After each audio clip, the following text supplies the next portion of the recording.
1927, 85 years ago, Charles Lindbergh's epic flight across the Atlantic, the legendary Yankee baseball team with the Babe and with Lou Gehrig, millions of Americans parched by Prohibition, and in Albuquerque, a sleepy little city of 25,000 people, a zoo opens.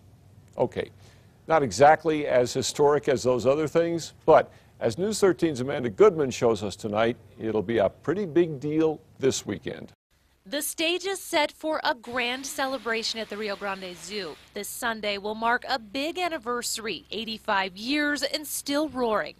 And everyone is ready to party. We're going to have presents in the exhibits with the animals. The zoo has come a long way since its early days. The doors opened at Albuquerque's first real zoo in 1927. But back then, the facilities and the animals were far less exotic. The first residents that we had in the zoo in 1927, when we first opened, we had 2 bears, a porcupine, 2 mountain lions, a snake. Today, there are more than 200 species that call the zoo home. This guy has been here the longest. The 600-pound male tortoise arrived in 1967. He's over 100 years old.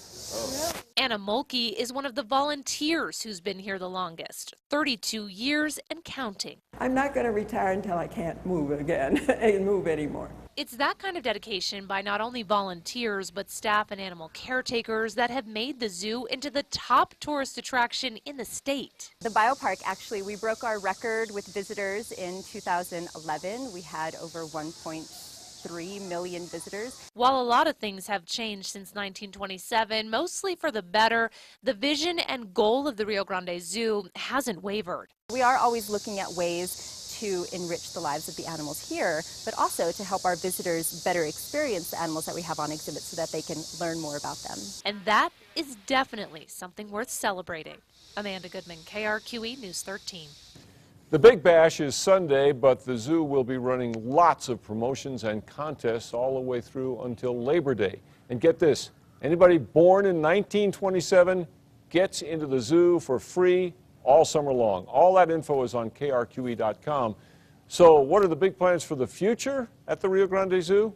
You'll recall about 5 years ago, then Mayor Marty Chavez flirted with the idea of getting a panda, the holy grail for any zoo. That fell through, but there are more realistic plans for a penguin exhibit, a huge draw for any zoo as well, and that should open in a couple of years right near the polar bear pool.